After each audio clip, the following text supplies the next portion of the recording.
Hello, everybody, and welcome into the Penny Bloom Podcast. 'Tis I.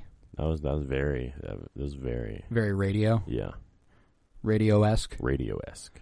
Yeah, that's what I do. It's what you do. Yeah, I could see you working for a radio. That's always kind of what I wanted to do. That's kind of why I got into the podcasting. podcast. Yeah. I was like, and because I didn't want to be censored. I like saying curse words. I like saying curse words. Yep.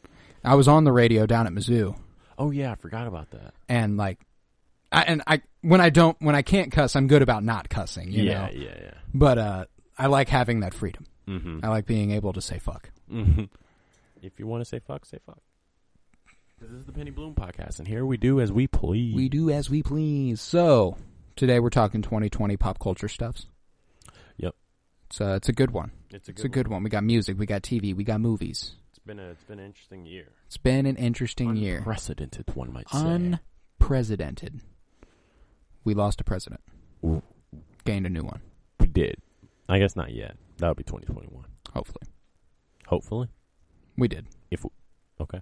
I just hope this man just like goes ahead and leaves. What if he doesn't? What the fuck do we like do then? Send the National Guard. Man, I hope this man You send a military. You send a Navy SEAL team, because at that point they're trespassing in the White House. I'm hoping they don't this. play no games. I'm hoping this Trump motherfucker, whoever he is, gets dragged out on his fucking ass. Oh yeah. You think the Secret Service has like a militarized portion of it, like not people wearing suits and shit? Like they got people Like with an actual military. Yeah, because I feel like it's the Secret Service. They got to have the top shelf to everything. There's got to be something that's a secret. Yeah. Why do we know about the Secret Service? There's a more Secret Service. Mm-hmm. You know what I'm saying? There's an even secreter service. Who would that Secret Service be protecting? The Secret Service. The Secret Service. The Secret Service has a Secret Service. Yeah, damn, that's right. That's some secret service. That's some super Secret Service, bro. That's like that's a lot of S's. Yeah. That's Secret Service squared. Secret Service squared. But this is the Penny Bloom Podcast. I'm Colton Robertson. I'm joined by the magnificent Tavares Pennington, and I believe this is episode 69. Wait, what episode? 69. What'd you say? 369. Damn. Yeah, I was somewhere and the Rey Mysterio theme song came on somebody's phone. Booyaka, booyaka. 619. And I just like looked around, and it took me a minute to realize it was playing on Rey someone's Mysterio. phone. And I thought it was just like randomly in the background, like 619. I was like, what the fuck? Tekashi 6ix9ine was released from prison earlier this year. 2020, man. That guy should just stay there. Yeah. Bobby or stay Shmurda, somewhere that's not here. Tekashi 6ix9ine was released. Bobby Shmurda was not. What the fuck? Everyone said 2020 too. December 2020 was the idea. That was 2016, right? Yeah. No, he didn't go to. When did we start high school? It wasn't. We didn't start high school until 2014. 2014, but it was freshman year. When hot boy. I swore he went to prison around that time though. He did. He's been in prison a while. Free Bobby, free Bobby, finish murder on him. Good Lord. Yeah, you know what song that is? Good Lord. Who says 30s in the city moving slow. 30, 3500 for the dough.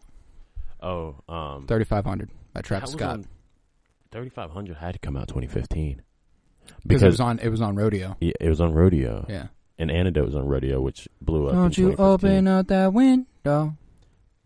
Don't you let out that antidote? Yeah, popping bills is all we know. Best song, one of the best songs of the decade. Oh, no doubt. Like, we did decade lists, right? We did, but I don't think we did decade's best songs. We did decade's best albums. Oh, okay. Damn, decade's best songs would have been a good one. That would have been hard. I mean, we can always just go back and do it. We could. I mean, the decade, now that it has existed, it will always exist. You raise a very compelling point that I shall take under consideration. Perhaps, mayhaps even. Mayhaps.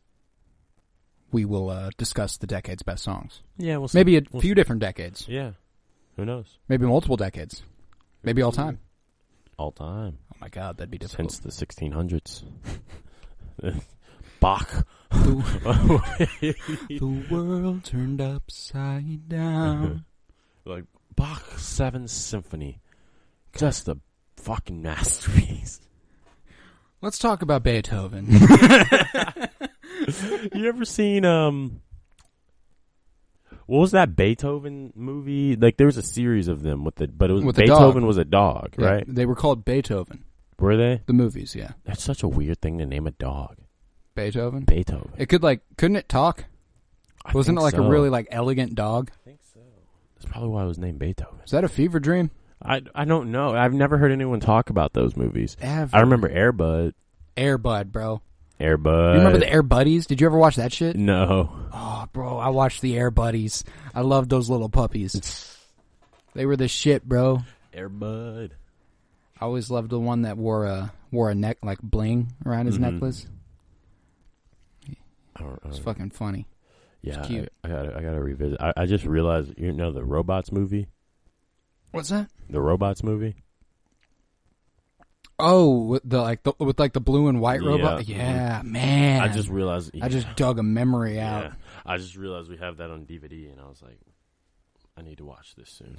That reminds me of a story from my childhood. For some reason, Robots reminded me of Meet the Robinsons. You remember that movie? God, yeah. I used to have that video game came like pre-downloaded on the Xbox 360 when I got it. Mm-hmm. And I remember playing it, and I like the second level got stuck. I was like, this is the hardest game I've ever played. That shit came out in like 2007, and I remember this because it also came out in theaters the same time as Blades of Glory, starring Will Ferrell. Yeah. And when I was 7 and my brother Quentin was 4, my mom took him to see Meet the Robinsons, while my dad took me to see PG-13 Blades of Glory. At 7. At 7. That's awesome. They were like, the 4-year-old? No. The 7-year-old? Sure. Sure. That just honestly describes your parents. Very well. Very well. Yeah.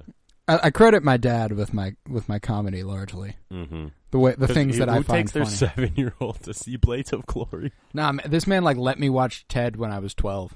No. Yep. Yo. Oh my god. Yeah, I've never even seen Ted. I've seen parts, but still never seen it. I should not have watched that when I was 12. Bro, that's like Griffin watching that in 1 year. No way should he be watching that next year, bro. No. I should not have watched that at 12. Did you see it in theaters? No. Okay, I watched it after it had been out of theaters. Okay. So maybe I was 13. Maybe I was 13, which is a little better. Like, were you that But still. kid in the like rated R movie, like No, this did happen though. Okay, so do you remember the movie The Haunted House with the Wayans? Yeah. I saw that in theaters. Oh wow. Let me see what year that was. I saw that in theaters. Is that a haunted house? That must be what it is. 2013. I was 13 when I saw that in theaters. Is that movie rated PG-13? No, that's a rated R movie. I saw it with Brant Leitner and his dad. Oh my god. I also saw the movie The Watch. Does that ring a bell? Wait, with Gyllenhaal? Jake Gyllenhaal? End of Watch is what you're thinking of. But, bro, I watched that, too, when I was, like, 13. That shit scarred me. That is not a movie. That shit scarred me. No, I was never emotionally okay again, okay? I was scarred for life. I haven't watched it since. Oh, my God. And I won't watch it again. Yeah, no, that movie fucked me up. I was like, I've never kind of felt...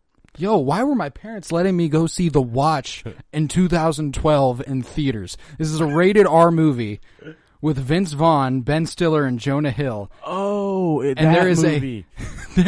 In the middle of the movie, there is an orgy scene. I've seen this movie. I was like, doesn't... Bro, I saw, again, this was with a friend and his mom. And during that scene, she just like covered our. We are 12 in this theater, bro. There's an orgy on the screen in front of me. On a movie, like in a movie theater, In a size movie screen. theater. Like, oh my god, did you like sneak a peek? I saw the beginning. When her mom was like, "Oh my god!" I guess she had no way of knowing there would be an orgy scene in this. But to be fair, I saw Twilight Breaking Dawn Part 2 in theaters. oh god, I was fucking 12 on that my mom too. didn't let me even read Breaking Dawn, like the last book of the series. I don't know if I ever went and read it. Bro, there's this scene that has stuck with me since I've only seen that movie once, and it was when I saw it in When theaters. she was birthing the child.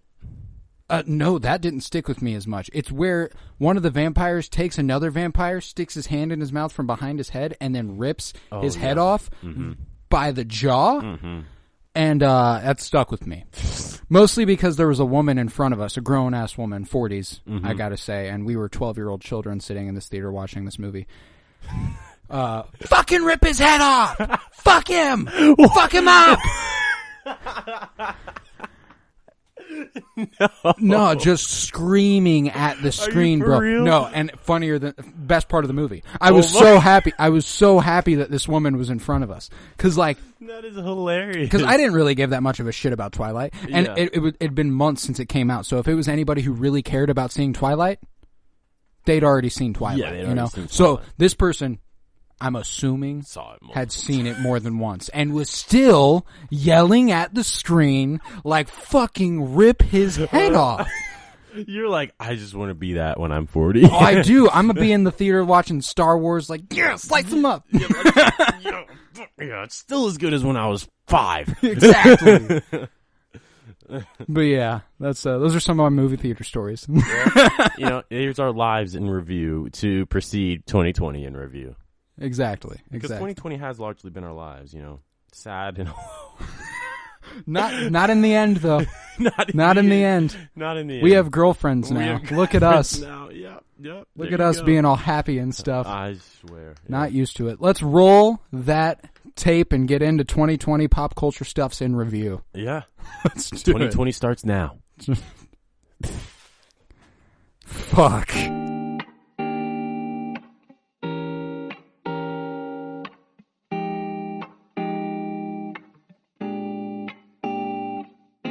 Welcome to the Penny Bloom Podcast. Ain't another place that has got more bombast. Romp past your mom, dads, listening to Tomcats, talking everything that make you sad. We don't want that. We're here to make you smile. Put your mind at ease. Peace, love, and bloom, and always praise Keanu Reeves. This what we about. This some weeding now. We'll talk until we can't no more, and then we peacing out. Alright, let's go. Penny Bloom Podcast. It's the Penny Bloom Podcast. Penny Bloom Podcast. It's the Penny Bloom Podcast. Penny Bloom Podcast. Penny Bloom Podcast. We've got TVs and we've got movies. It just wasn't enough. Well, one wasn't enough for that yeah, one. one. But first we're going to talk about music. And obviously a year ago we did a 2019 interview and we did a whole episode dedicated to music, and we did a whole other episode dedicated to movies and television. No, not movies and television, just movies. But, this year didn't have as much product as years past. So, just going to kind of lump it all in here. We're going to talk about it all here. Yeah. We're going to start with music, though. We each picked 5 songs, which will always remind us of 2020. It's not necessarily a review or anything. I mean, we'll talk about the songs, obviously. But these are the songs that will forever remind us of the year 2020. And obviously, it's been a big one. Oh, yeah, it's been a big year. It's been a year. Had the Everyone door-shutting virus. Everyone had all these plans for 2020. They were like, it's going to be a normal year. It's going to be roaring. COVID, what's that? Life will go on as normal. It will not. Not for another couple of years. So, I mean, we also had the election. Yeah, it's a big one. First one I got to vote in. Interesting. I didn't vote. That sucks. It sucks that you voted? Yeah. What was that? I mean, I'm here for the democratic process and shit, but Like, you had to vote for Joe Biden. I had to vote for Joe Biden. Yeah. And fuck. Yeah. This fucking guy. Yeah. Fuck them all. Yeah. Fuck them all. He keeps like I keep getting these notifications and they're like making this big show about like Joe Biden hires someone who's not white, and I'm like cool. That's cool. That's cool. I don't think I need a notification every time. I'm glad he's doing that, but bro, it doesn't need to be a headline every. Yeah, time. Did they? I don't know. Maybe it is a common thing about the news cycle, but I don't remember getting notifications about every single nomination Trump made. No, that's what's crazy is that like now every single little bit of politics is news. I never gave a fuck. I mean, obviously, I wasn't old enough to give a fuck when Barack Obama was president for most of the time, but I never gave a fuck about who was on his fucking cabinet. Okay? Oh, yeah, no. And I was hearing new shit about who was on Trump's cabinet every fucking week for 4 years. Oh, my God. It would just change. It was literally a revolving door, and I was just like, this doesn't seem like how it should work. Like, people, you would think at a certain level, people would understand how to keep their job. But apparently not. Trump is not like, under a guy who's like, you're motherfuckers fired. Stupid as shit. Like, Yeah. y'all So, dumb as fuck. I mean, so, big year. Music-wise, what's one song that'll forever remind you of 2020? So, I feel like the biggest, like, artist discovery I guess I made this year was probably Joji. I like, and I knew of Joji before 2020, of course. But not to the extent you now know Joji. I didn't really listen to Joji. Like, I remember hearing Slow Dancing in the Dark and be like, oh, that's pretty good. And I tried to listen to another song in that album, and I was like, this is weird. And it just was one of those things where I needed to give it some time, you know? And I came back to it in about April, and Joji is the shit. Like, Joji just is one of the best voices I've heard, period. He's got a good-ass voice. He's got a it's vibe. Beautiful. It's lovely. It's, like, utterly depressing, but slightly hopeful. Slightly hopeful. There's a tinge of hope in the voice. Yeah, a tinge of hope in his voice. And that's what keeps you listening. But the song of his that I feel like really hooked me was probably Gimme Love by Joji off his latest album. But weirdly enough, not my favorite song off that album. Interesting. Run off that album is probably my favorite song. That's a good-ass song. Oh, my God. Like, I just remember listening to that one day and being like, no, this is different. This is it. This is a different track. Like, this is, like, something that will, like, go down in history. This song will be being played in 20 years. It will be played in the Smithsonian. Because it could have been played in the 70s and nobody would have batted an eye. Exactly. Except for how fucking angelic this man's voice was. Lovely. But yeah, Joji for sure had to come first. He's probably the biggest one. Weirdly enough, though, I think so. I switched from Spotify to Apple about halfway through the year, which fucked up all of my year-long stats. Yeah, me too. But on Spotify, like my most listened to was pretty. You know, I'll get there. How about you go? All right. My biggest artist discovery this year, since you started with yours, probably Ezra Furman. And the reason I discovered him was the second season of Sex Education. They had the soundtrack released. And boy, oh boy, did I love that fucking soundtrack, bro. Oh, yeah. Like, it was it's one of the few shows that, like, as I'm watching it, every time I hear a song, I'm just like, this is fucking perfect. You know, like, this is exactly what they needed to play here. And Ezra Furman does the entire soundtrack. Yeah. So I listened to that all the way through a lot of times. And my song from that is Love You So Bad by Ezra Furman. It's just lovely, you know? It's a pretty song. And there's not much else to say about it. Like, it's just, it takes me back to early 2020 before shit came crashing down a little bit. And I like that. And it makes me happy. It's a good song. And that show makes me happy. I'll probably mention it later. Oh, really? Maybe I'll watch that show. I just need to get into a different show after It's that time, you know? It's a really good show. I strongly recommend it. It's got one of my favorite TV characters of all time. It's got a chick named Maeve Wiley in it.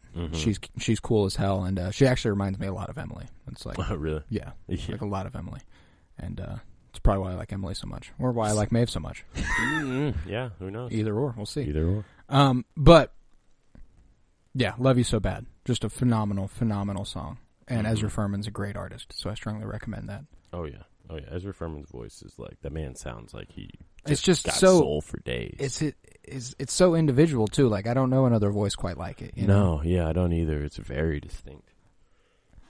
But can I sleep in your brain tonight, stranger? Love that. So I guess my next one, I mean, this album, you had to love it. Was this album? What album? I'm trying to think about when it came out.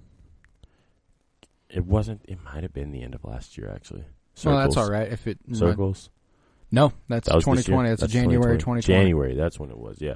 Because I remember being in a coffee shop that is now closed down, and like where I go to school at, and they were playing that in there, and I remember working in there. I got that. Yeah. I definitely like mentioned that. No, yeah, 100%. But yeah, no, that album made up like 7 or 8 of the 10 most listened songs on my Spotify. Mine too. Like, yeah, I listened to that. I listened to it every couple weeks. Oh yeah, I still listen throughout the entire year. I still regularly go through the entire album. I have an entire playlist built around that album. Oh, that album. That album. Like, it's like there's a couple other songs in there, but if I shuffle every other song, you're gonna get a song from Circles. Yeah. Like, it's just the way that the album is or that the playlist is constructed, and I have no problem with that. Like, I dig it. Not many albums I would do that with, but like. Can I guess which song you picked? Yeah, sure. Yeah. Every Day. Everybody. Yep. You were right. It was Everybody. I was thinking Once a Day, and then I combined it with Everybody. I think my second was actually what was it? It was not God, Everybody's such a good song, and I did not know that was a cover. Were we watching something where we realized? Yeah, it was a cover? It was Jojo Rabbit. Jojo Rabbit, yeah. Oh my I think. God. Yeah, it was. I remember it was at the end of it. But like, God, that man just like did such a his version of it's just so perfect. Oh, yeah. And it's so haunting because he's dead now. Oh, I think it was Woods. Woods was my second one. I loved Woods, bro. God, and I remember the first time we talked about it, the way I described it, it was just like, it's like a sci-fi love song. Yeah. Like, it just takes you to fucking space, bro. Oh, yeah. Like that, the fucking, I don't even know how to describe it. The synths on that bitch are just beautiful. Oh my God, like the way that, like, and this is like it was not Mac Miller music. Like, it was something completely new. He took what he was working towards in swimming and like went full evolution. Yeah. You know? Went full evolution. Yeah. Well, that shit was just absolutely absurd. But then I think Hand Me Downs was my third. Bro. Hand Me Downs. Hand Me Downs. Hand Me Downs. Hand me down, down, down. Down. Like, who would have thought Mac Miller could really like hit the mic like that, like could sing, like could really let that vocal shit go? He did it. He fucking did it. That was just you. In hindsight, I think I have to.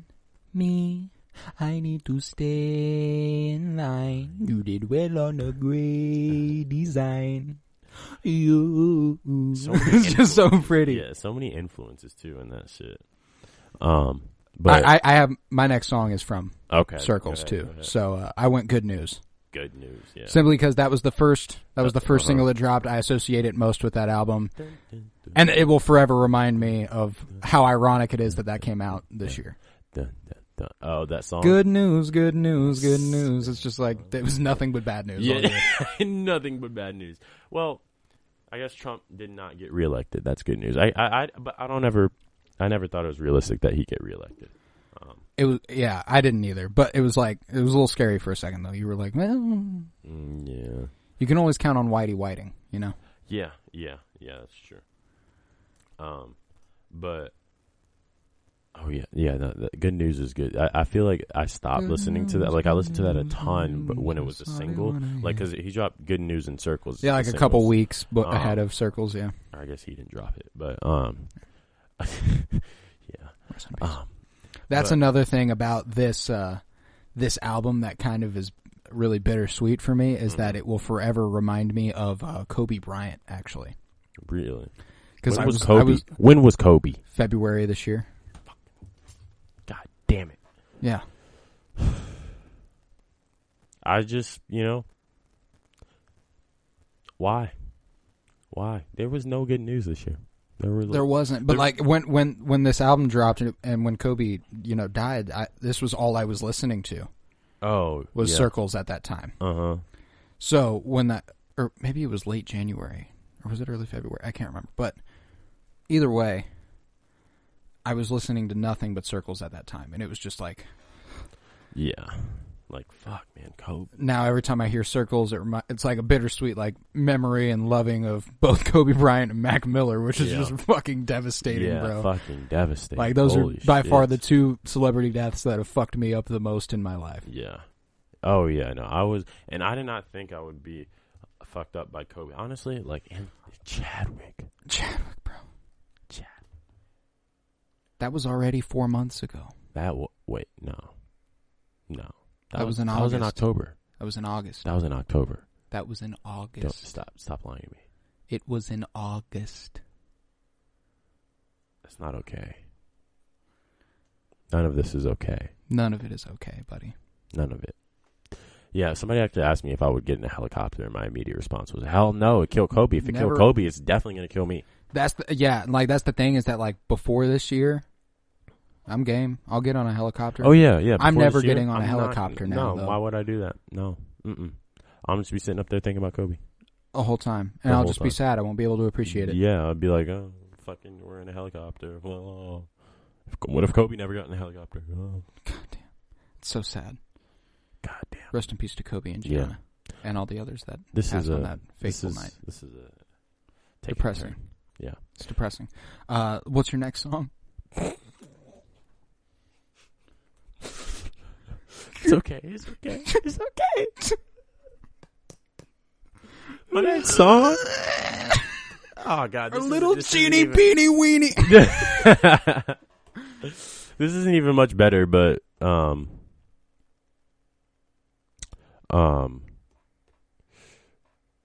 did you pick a for a written testimony? Did you? No, I did not. Did you put anything? I do have a written testimony song on here, though. Yeah. I'm thinking I gotta go with APIDTA. APIDTA. All praises due to Allah. All praises due. All praises due. Because that, like, they wrote that again. Made that the night Kobe died. No, they didn't. Yes, they did. They did. They did. Stop lying. I got numbers in my phone that'll never ring again. Jay-Z definitely had Kobe's number. He definitely did. What is existence? All things come back to death. Yeah, I mean, call me a pessimist, but we're all gonna die. Good news, good news, good news. That's all I want to hear. Yeah, no, but that shit just like struck a chord. Like Jay-Elect and like particularly Jay-Z's vocal performance on that chorus, I feel like is probably one of the best vocal performances of the year. Like, but you know who could have killed that chorus? J. Cole. J. Cole. J. Cole. J. Cole. Jermaine. Cole. He would have.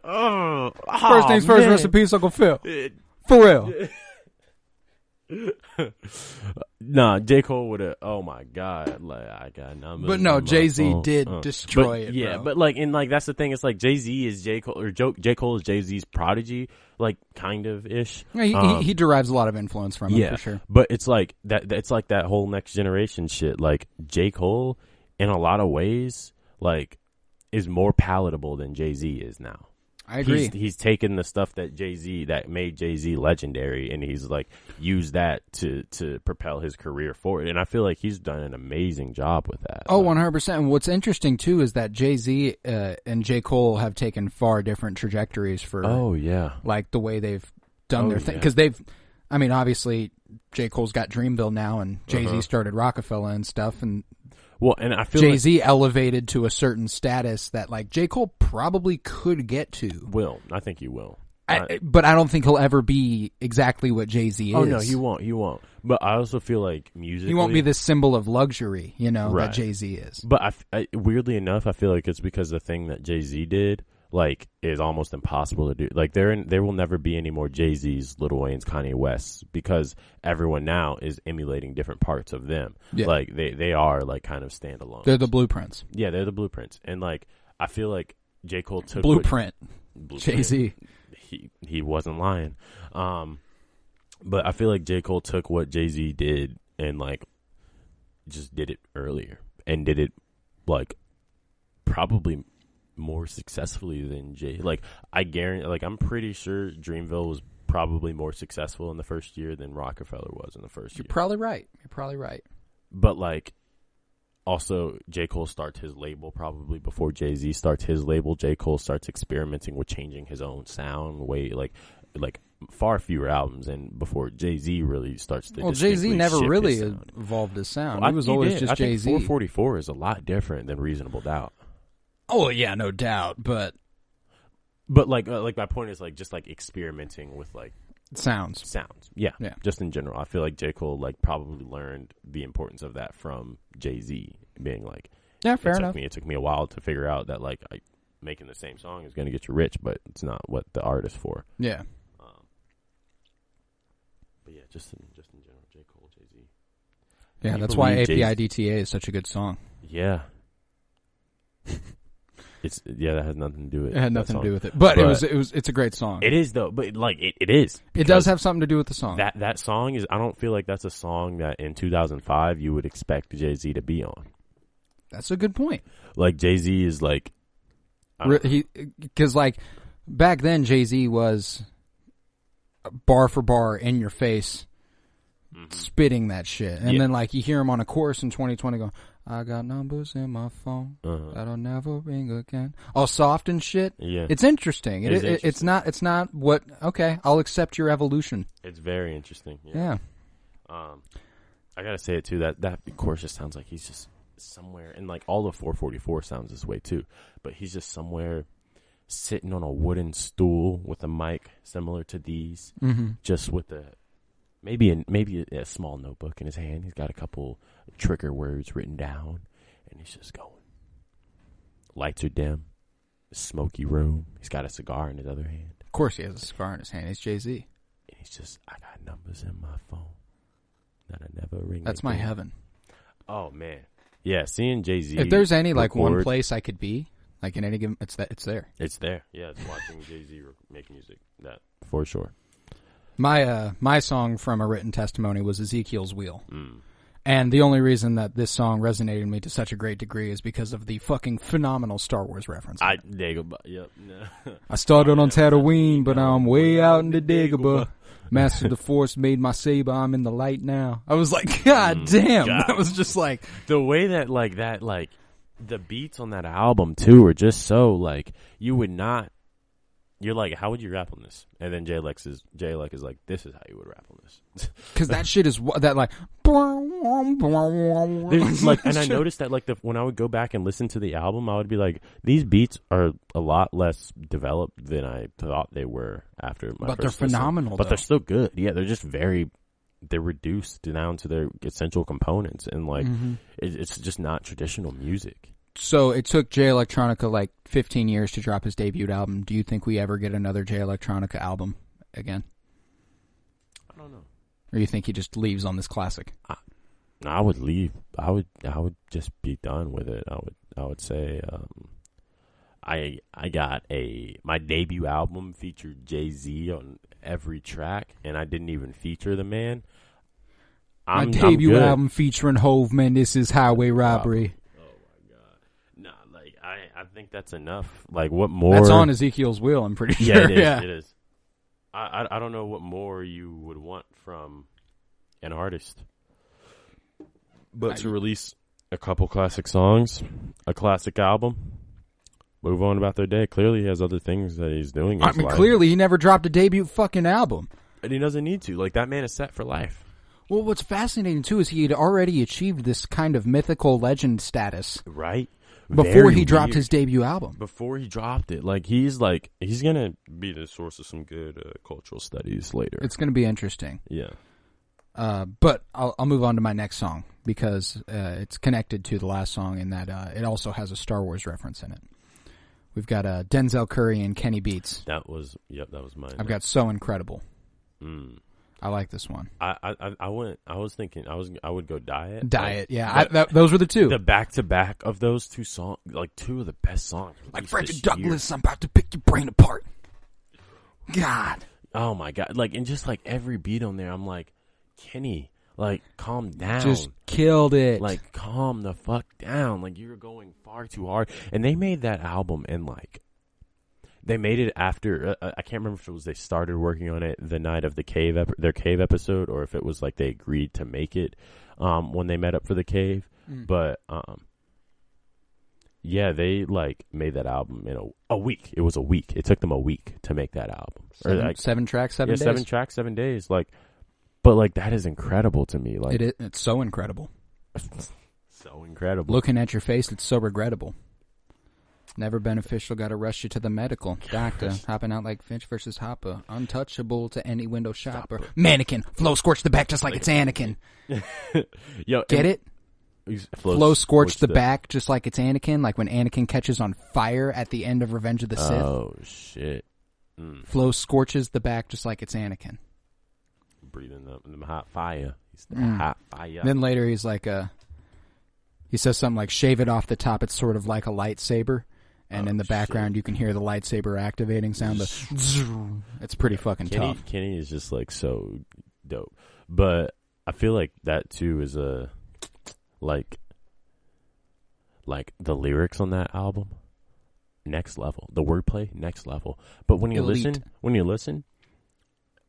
he's not saying much of substance. Like it's not a substantive album. It's not meant to be. They made it in a week. Like he wasn't thinking about the lyrics to these tracks. I've gotten more and more into this style of writing too. Just sound good. Say shit that will blow my fucking mind for a second. Just one line, and then move on to the next line. Blow my mind with that one too. And like I don't give like. And I used to be like, and looking back, I used to be kind of pretentious about this. Mm-hmm. I used to be like, nah, man, I gotta have the fucking tell a story. And like, obviously, it wasn't always like that.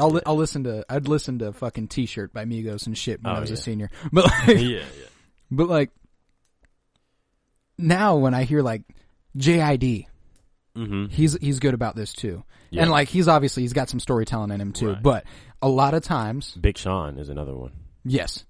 A lot of times he's just spitting. Yeah. Like on Big Black Truck.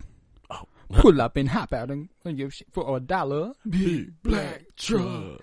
That shit's cold. That shit is cold. And it's like he never says a thing. Yeah. He's just saying a bunch of lines that sound really good. Yeah, next a bunch to of each other. punchlines, bunch of one-liners. Right? And like I got more into that style of writing too. Yeah. It's more fun. It is more fun because you're just like, I am here to hold your attention, and that is what Unlocked does. Like I remember pulling it up and being like, 17 minutes. Like it's like that's like 2 or 3 songs.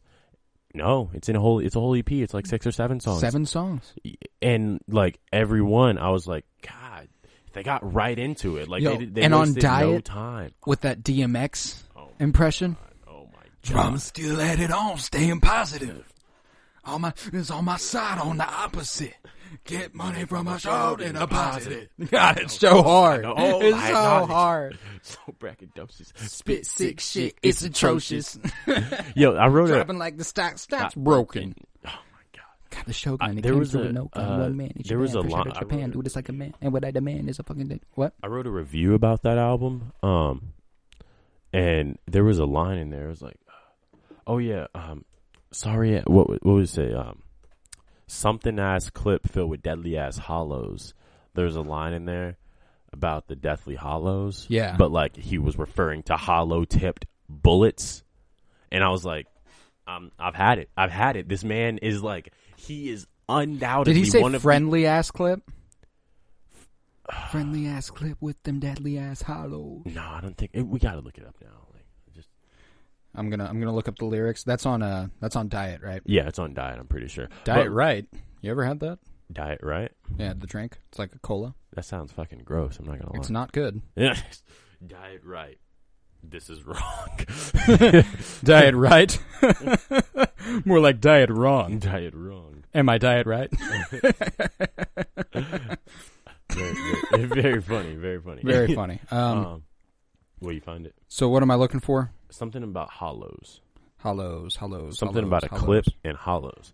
But I remember being like quoting this in the article that I wrote and being like, what the, like, do you understand what this man just did? Like, the man's just lethal. Yeah. It might have been on an earlier song if it's not on Diet. I don't think it is. With them deadly as hollows. But and I think about this. I thought about this mixtape very distinctly too when he went on his like whole Twitter rant a couple weeks ago. Did you? I didn't see that. No. Yeah, he went on this whole Twitter rant about how like he's done making music. Take It Back. I think it might be on Take It Back. It is on Take It Back. Here, I'm gonna look up those lyrics.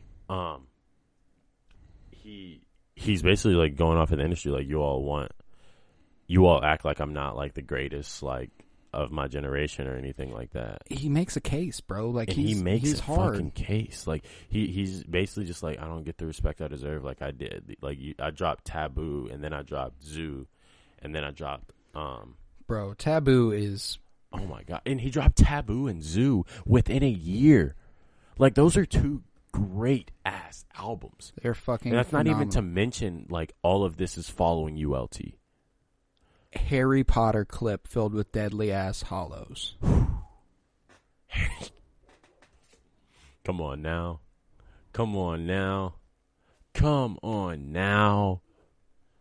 I mean, he's kind of mixing franchises, but I'm cool with it. Because Deathly Hallows, that's not a. No, it is. That's a Harry Potter thing? Yeah, that's the 7 things, the main 7 things. Is it the 7th episode? No. Like, you know, in Harry Potter they have the Horcruxes. There's seven. Or no. The Deathly Hallows were. Yeah, that is what they were. That's the last 2 movies, isn't it? Yeah, but because it was all about them gathering the Deathly Hallows so that that's they right. could kill I've only Voldemort. seen them once. The movies? Yeah. Damn, we should do a Harry Potter watch. I'm down. I think I have most of the movies on DVD. I have them on DVD. You do? Okay. I've only watched them once, though. Yeah, those are good ass. Yeah, I enjoyed them a lot. I just don't remember shit about them. So it'll be entertaining to go back and revisit those. No doubt. But yeah, no, I guess that wasn't Diet, but what the fuck am I thinking? Sleepy Hollow. That's what I was thinking of. Sleepy Hollow. Okay, I was like Sleepy Hollow. That's a completely different thing, but yeah. That was 4, right? What's that? That was 4 songs, right? Yeah. So, my last one. You want to go? No, you go ahead. You want to go? No. You go. I actually don't. Okay, cool. I don't actually know all right, so my 5th song is Champagne Problems by Taylor Swift. Oh shit! Is this from her last album? It is. Oh, it is from God. It is from Evermore. Uh-huh. And obviously, this is a little bit more sentimental of a reason because it reminds me of my girlfriend. She likes Taylor Swift a lot, and we listened to that album the night it dropped, followed by Kid Cudi's album, and her favorite song on it was Champagne Problems. And we listened to it a lot, and I like that. Yeah, I like it now. It's a good song. It's a good song, and it'll always be an explicit memory for problems. It's objectively a fucking great album, and I'm not gonna lie. Okay, I like it a lot. Whether my opinion is swayed by my girlfriend, probably, but I did enjoy it. That's good. I did enjoy it. Yeah, you got a 5th song? Yeah, I gotta pay homage because I did hop on the Pop Smoke train this summer. Woo. Bro, she wanna fuck with the woo. That shit's hard. That shit is. It's like I can't even listen to it really as much now because it's such summer music to me. Like it's like Pop Smoke is hot boy shit. He's the definition of hot boy shit. He is. I've started like exiting groups sometimes like that. Like me and Kenton will be somewhere and be like, well, we're about to go do some hot boy shit. So love that. Yeah. I'll forever think of every time I hear Pop Smoke. I'll forever hear that the drill beat playing behind September. Oh shit! Yeah. Where it's like, do you remember 21st night of September? No, the Nirvana Pop Smoke. Ooh! Oh my god, bro, the shit is hard. Like I'm like, bruh, somebody make the song, put it on Apple Music, please. I need this. Like, do you understand? Like, Pop Smoke and Nirvana. It's a wild combo. But my favorite song is probably the one with Quavo from what I literally hold on, let me see your Apple Music. I don't have my phone quickly accessible to me. One moment, I will get Pop Smoke pulled up for you here. It's raise the fucking not raise the roof. Raise the floor. Raise the ceiling. The ceiling is the roof. The ceiling is the roof. The roof. The roof of your mouth. Oh yeah, Meet the Woo 2. Shake the Room. That's what I was thinking. Shake the room. How about a Shake the Room? Woo. Oh, that was hard. I liked the remix of Many Men. Ooh. Many men. Many men. Wish death on me. I don't cry no more. I don't look to the sky no more. Have mercy on many men. Yeah, shit's hard. That shit was hard. Hard. That shit was hard. Hard. Just pure. And 50 and Pop, like, come on now. Oh, he was 50's disciple. They released the teaser for his last album, like Shoot for the Moon, Aim for the Stars, Shoot for the Moon, Shoot for the Moon, Aim for the Stars. And like they were like they released the snippet where he was just like, "'Cause I got it on me." Oh, I remember that, bro. I got it on me. I was like, yo, before they dropped it, they were like, they showed that clip of him doing a Many Men remix, and I was like, yeah, this is because he sounds. Run up if you want. He was the perfect modern 50 Cent. Oh yeah, he is. Yeah, and like he was 20 years. 20. He was 20. I was about to say 20. What? No, 20. Just 20. He wasn't even 21. I want to know how, like, that this man was famous when, like, particularly in the context of when you were invited to that club to perform, and they're like, oh, you got to be 21.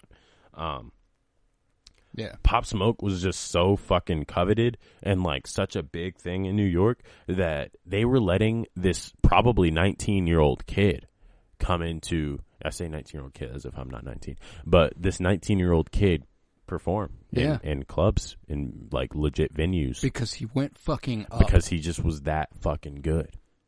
And like, that's just like, damn, Pop Smoke died this year too. Yeah. It was a bad year. God fucking damn. It was a bad year. Oh my God. Jesus Christ. Jesus Christ.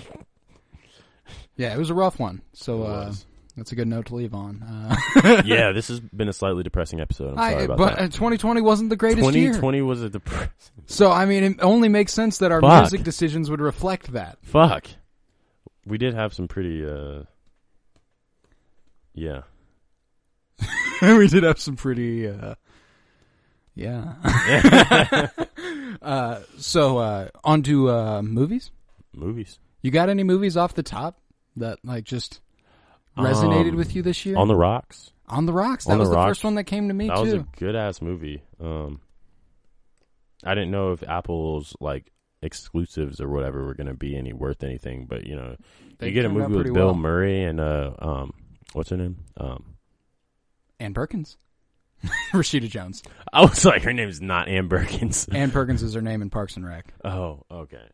Yeah, you put Rashida Jones and Bill Murray on a movie together. It's going to go well. Directed by Sofia Coppola. Fuck yeah. Oh, yeah. Let's do it. Oh, yeah. Another movie that, I mean, I don't have as many movies as I have TV shows, you know. Yeah, I've got a lot of TV really shows more in the... either. What did I watch? I watched Whiplash this year. I watched Whiplash this year. That's a fucking good movie. Whiplash is a good act. Obviously not a 2020 movie, but it's been a great movie. But I watched... there's another movie I watched. I can't think of what it was, though. Yeah, I'm thinking of TV shows. Yeah, all I've got in this head right now is TV show. I mean, okay, big one in 2020 for me was the Hamilton musical. That came out this year? I thought. Well, it got released on Disney Plus this year. Oh, okay. I was going to say, I thought that came out years ago. Oh, it came out in 2015 or something like that. But I didn't see it until 2020. And I really, really, really enjoy it. I listen to that soundtrack a lot. You liked the soundtrack, so like this was like they put Fantastic Four on here. I want to go watch that because I heard that shit was comical, but I never actually watched it. Like the Miles Teller version? Miles Teller? Yeah, the guy from Whiplash. He's Mr. Fantastic in that Fantastic Four. And Michael B. Jordan is the Human Torch. Yeah, I knew that. This looks like a space flick. I guess it is a space movie. Well, they're getting more... They have the original Fantastic Four on there? Yeah. Damn. Yeah. When did they put the... Oh, this is Disney Plus, isn't it? Yeah. Okay, I thought this was HBO for some reason. I was like... Oh, no, Disney Plus. But, yeah, Hamilton... That was a big one for me this year. I saw The Rise of Skywalker once in theaters this year. Obviously, it came out in 2019. December, though. December 2019, but I did see it on my birthday in 2020. Oh, okay. Yeah, that was not a bad one. You know, could have did something else, but not terrible in hindsight, I guess. I mean, I watched it again the other night because like I've been celebrating the anniversaries of the movies as they've came out. Like I watched Rogue One, the anniversary, 4-year anniversary of it this year. Oh yeah. I watched The Rise of Skywalker on the night that it came out, and Disney Holiday Sing Along was good. Yeah, Disney Holiday Sing Along, always good. High School Musical, the series, the show. That was classic. That's a classic. But I think I'd be more comfortable moving on to TV shows. Yeah, sure. Because I've got a few in the chamber. I got The Mandalorian Season 2, obviously. Yeah. Big one. Huge one for me. Just a phenomenal season of television. And you can go listen to us talk about every single episode of The Mandalorian now and backlogged episodes. Yeah, so if you want to hear more thoughts on The Mandalorian, go listen to all of those. Ted Lasso with Jason Sudeikis. That's a big one. That was one of my favorite comedy series of all time, and it's one season. Damn. Are they doing more? Yes. Yeah, they are. They're definitely doing more. I foresee it being like 3 seasons is my prediction, and I think if they stretch it out beyond 3 seasons, it's going to be kind of pushing it. Yeah. Because I don't know how long this not soccer coach can coach a soccer team. Yeah, that seems... like the way I think but about it's a it comedy. is like... reality doesn't matter. Yeah, the way that I look at it is like, they got demoted at the end of the season, like from the Premier League to the league below. Yeah. So I'm thinking they win the league in season 2, get promoted back up, and then they win the Premier League season 3. That's how you end the show. Okay. That feels right to me. Yeah. But you never know. They could go any number of directions. Yeah. And it's a fucking phenomenal show.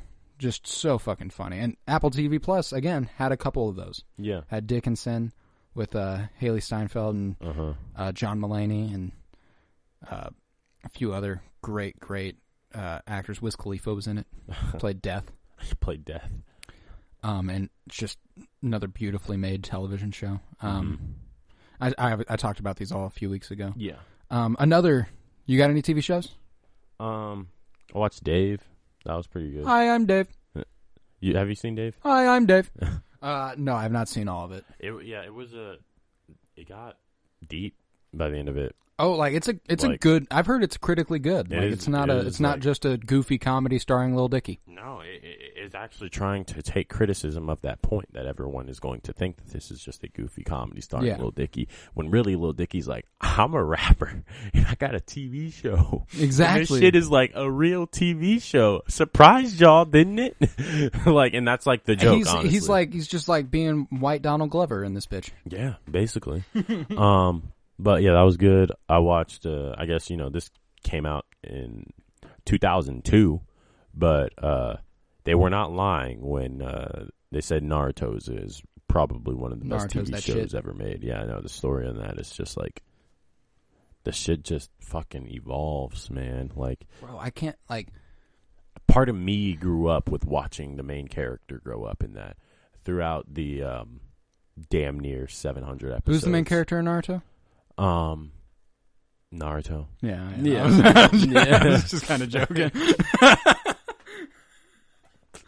Yeah. But yeah, well, I watched all of that. That took up most of the summer. Sopranos started Big that. One. Still haven't gotten back to it. Where we still at? Season 5. Yeah, season 5. We only got 2 seasons. There's 6 seasons. There's 6 seasons, but the 6th season is in 2 parts.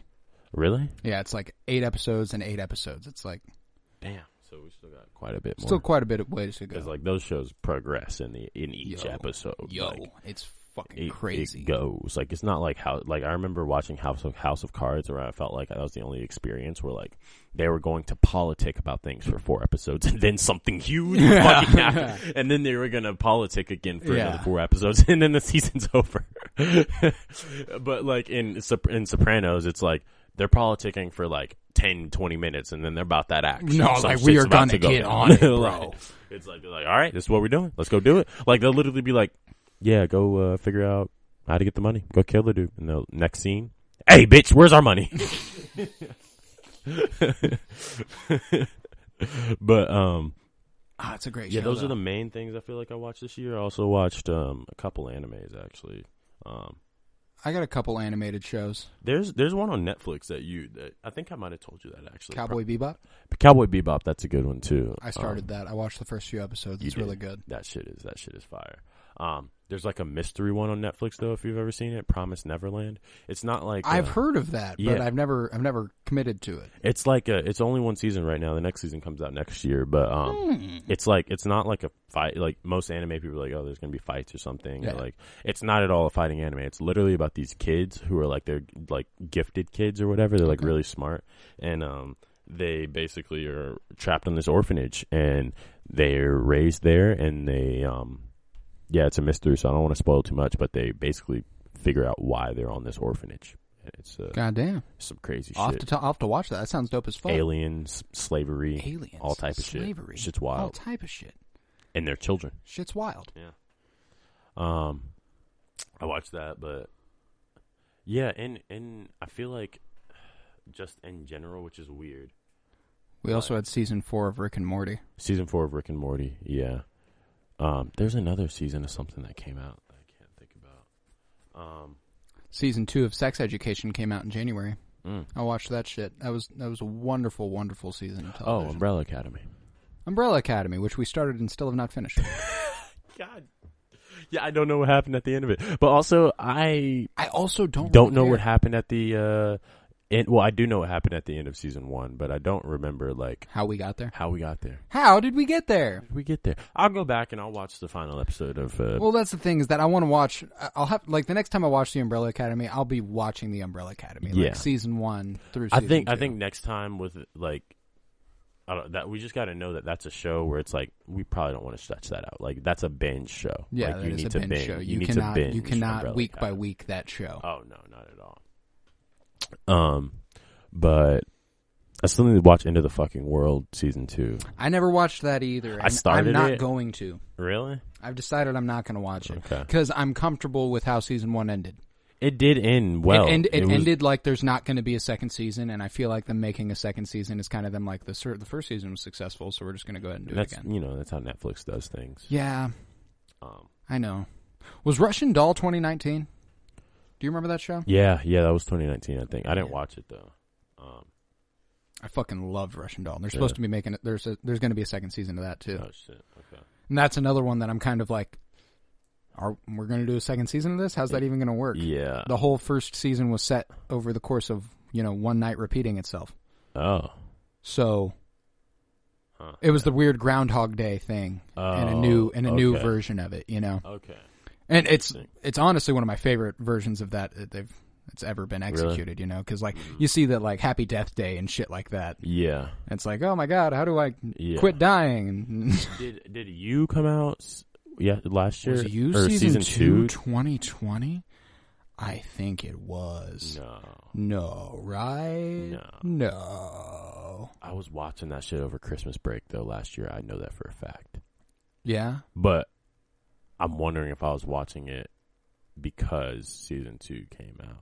December 26th, 2019. Oh my God. So yeah, we wouldn't have had time to talk about it last year. That was pretty good. The season 2 is pretty good though. I really liked what they did with the season 2. I enjoyed it too. I don't want to like it. I hate watching that show because I hate liking it. Yeah. And I really I've kind of reserved myself that I do like it. And it's a weird show to like. The concept just feels like when I like that. Like it feels weird. Like I don't even want to tell people that I like that show. No, I'm never going to be like, yo, you should watch You.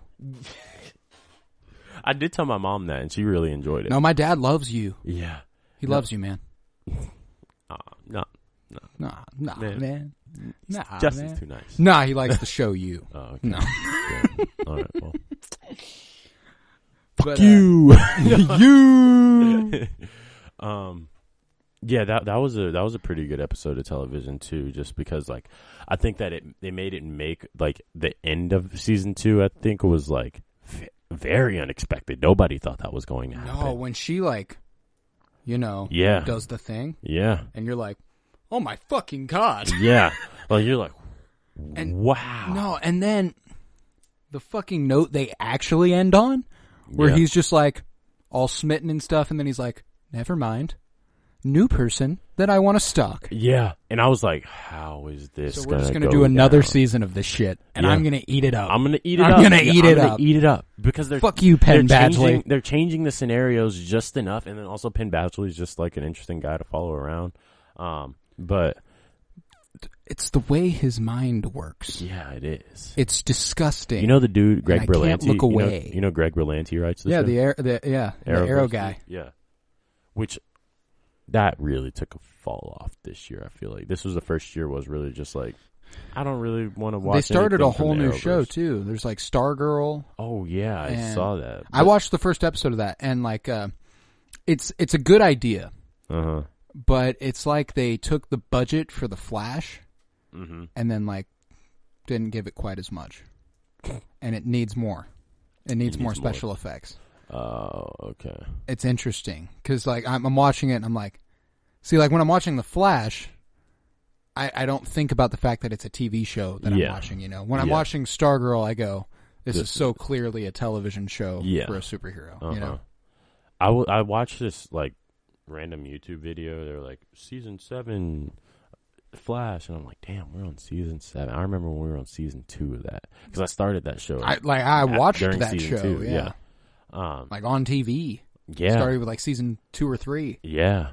But they're like, the Speed Force is dead. And I was like, what the fuck did that happen? When did that happen? Like, I watched season 6 too. That was kind of the thing that I hate. Like, cause they have high stakes in the Arrowverse, but like, they're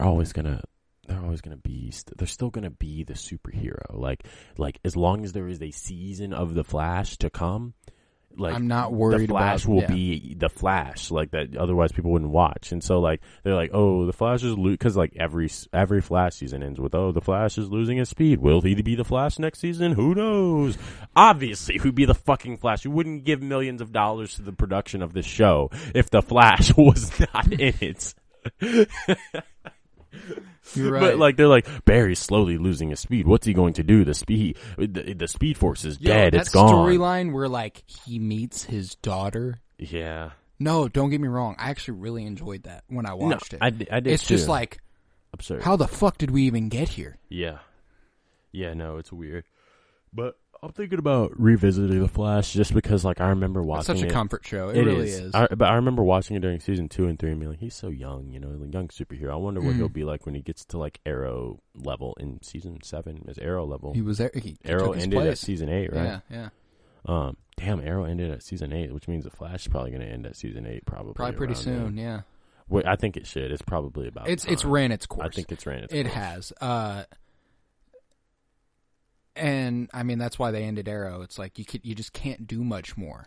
Yeah, yeah. You know, and what's a shame is that like they did the reason these shows were so long is so they could build this universe that they're creating. But after you got rid of Arrow and Flash, everyone's going to be like once Flash is gone, everyone's going to kind of be like, and Supergirl's gone. Supergirl ended, and it ended. Yeah, they're done with Supergirl. The show ended. The show's done. Like. I'm fairly certain season 5 was the last season of Supergirl. What? Why? Because they're doing Superman. That's why. They're doing Superman and Lois. Maybe I'm tripping. But like, I'm no, season 6 is coming in 2021. Why am I? Oh, okay. What am I tripping on then? I'm gonna say that. What did I hear? Maybe season 6 is the last season. Maybe that's what I heard. Yeah. But like, it seems like they're grooming that a new generation thing, but I don't really know. I'm not too confident about it because like they got Legends. That's a good show. They got Word Girl, Stargirl. It's like, who the fuck is Word Girl? You watch? She's just like, you watch Word Girl when you were. I throw words at you. You watch I Word will Girl speak when at you you were a until kid? you die. Did you never watch Word Girl when you were a kid? No, I've never heard of Word Girl. Oh my god, Word Girl is a cartoon. But they got Word Girl. They canceled Batwoman, didn't they? No, they changed Batwoman. They got a new actress. Batwoman's still going on. Batwoman, Stargirl, Superman and Lois, and maybe Superwoman. But Superwoman's probably going to end soonish too. Like season 5's, they're pretty deep in there. Yeah, it's crazy. What else do they have? Oh, I think they're going to do the Canary show. Oh, the Canary show. Oh, that's one I'm actually going to watch though, because I'm intrigued by that little group there. Mm. And I like Katie Cassidy a lot, the chick who played Laurel. Yeah. Laurel Lance. Yeah. Or both Laurels, really. Yeah. Yeah, she that.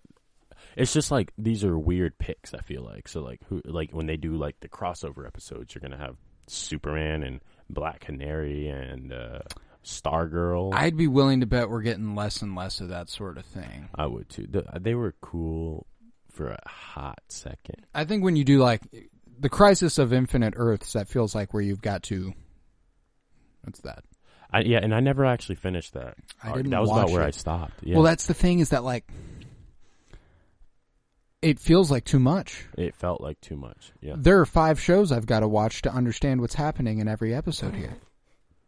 Which sounds cool for the people who watch all 5 shows. No, yeah, don't get me wrong. That's like, it's awesome world building, and I love the ambition with what they're doing for the television screen, and Star Wars is going to try and get into stuff like that with their shows coming up. But they just didn't execute it as properly as I would have liked, you know? Yeah.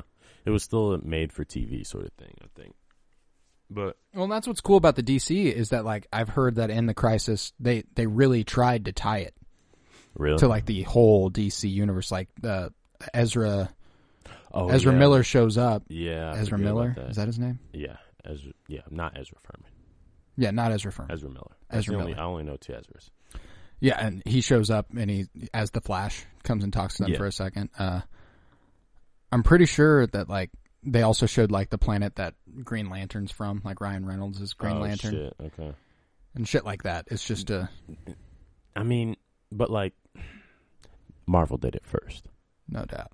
No doubt. No diggity, no doubt. And better. Agents of S.H.I.E.L.D. is better than any of the Arrowverse shows. Easily. I'd agree. Because like... Yeah, I agree. The Agents of S.H.I.E.L.D.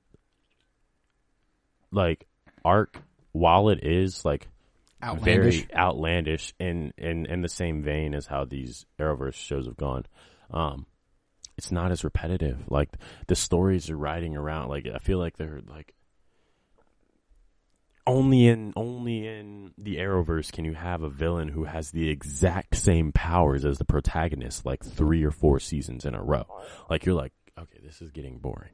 Like every time Barry Allen meets a foe, it just happens to be a speedster when he's the first speedster to ever exist. Every time Green Arrow gets into a big fight, it's with someone else who also has just incredible archery skills. Like, what? Well, and that's what's interesting too about like what makes Agents of S.H.I.E.L.D. so good is that like there's something to overcome here. Yeah. Like obviously you have the Inhumans and stuff, but you know, sorry, you gotta. It's the ensemble that matters. Yeah. And that's what keeps you coming back in Flash and in Arrow, in my opinion. Like, after a certain amount of time, it's not really about who the Arrow's fighting. It's about, like, I remember when I got to season 5 of Arrow, I was just like, can Oliver and Felicity please get married? Yeah.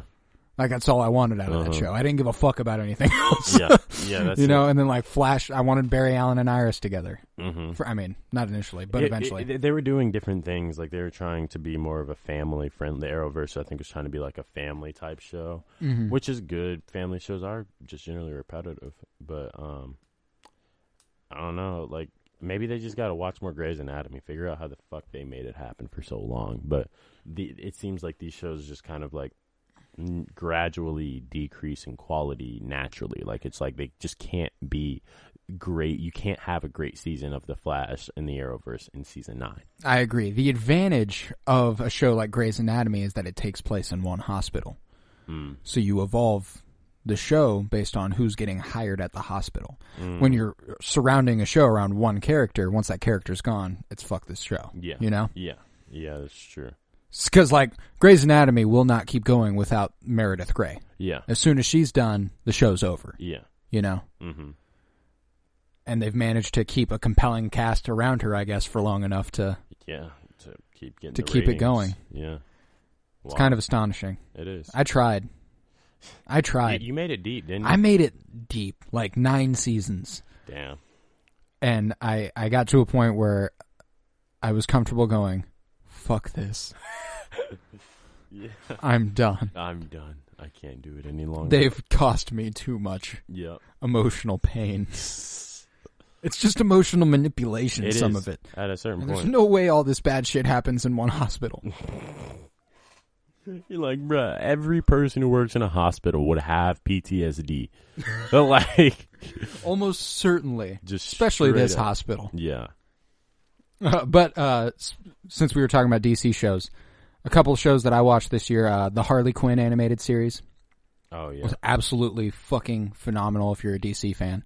A lot of sort of inside jokes for, like, if you've been sticking with the DC universe and, like, you know Batman characters, they make fun of Bane a lot and they make fun of Joker and, I mean, they make fun of Batman. Like, it's just every character in the DC universe is getting made fun of in this show. Okay. And then I also watched Titans on HBO Max, which I've heard good things about. And it was good. I was really compelled for a really long time. Did you finish it? I finished both seasons that are available, and they're going to have season 3 next year. Okay. I watched Doom Patrol, which is another DC show on HBO Max, and it's I didn't finish season 2, but I did watch season 1, and season 1 was really good. I just I don't know, I just kind of cooled on it for a little bit, and it's just one of those that I put down and forgot to pick back up. Yeah. I certainly will be at some point, though. Yeah. And then again, in the superhero vein, I watched season 2 of The Boys, or all of The Boys, but season 2 of The Boys came out in 2020. And that was probably, besides The Mandalorian, the best season of television this year. Okay. Season 2 of The Boys. It was super fucking cool. And Giancarlo Esposito is in that too. Oh shit. Okay. He plays an interesting cat. There are some fucking interesting characters in that, man. Like, I think you should watch that. The Boys? Yeah. It's wild. There's no other way to describe it. You'll watch it and just be like, what the fuck? Because it's the darkest shit I've ever watched. Really? Like, I struggle to think of something darker, and it's like comedy. Yeah. Because, like, they do some seriously fucked up shit in that. And, like, there was this tweet that, like, Barack Obama put together his list for, like, the best shows of 2020, and The Boys was on it. And Seth Rogen quote tweeted and said, "I just love the fact that Barack Obama put a show in which a man got killed by a 10-foot-long penis in it on his list, because that happens in The Boys. Someone gets strangled by a 10-foot-long penis." What? Yo, that's not normal. Nope, it is not. Who thinks nothing about shit? Seth Rogen? Nothing in this show is normal, and it's fucking awesome. Wait, Seth Rogen works on this show? He's an executive producer of it. Oh fuck, and creator. That makes sense. Yeah, he.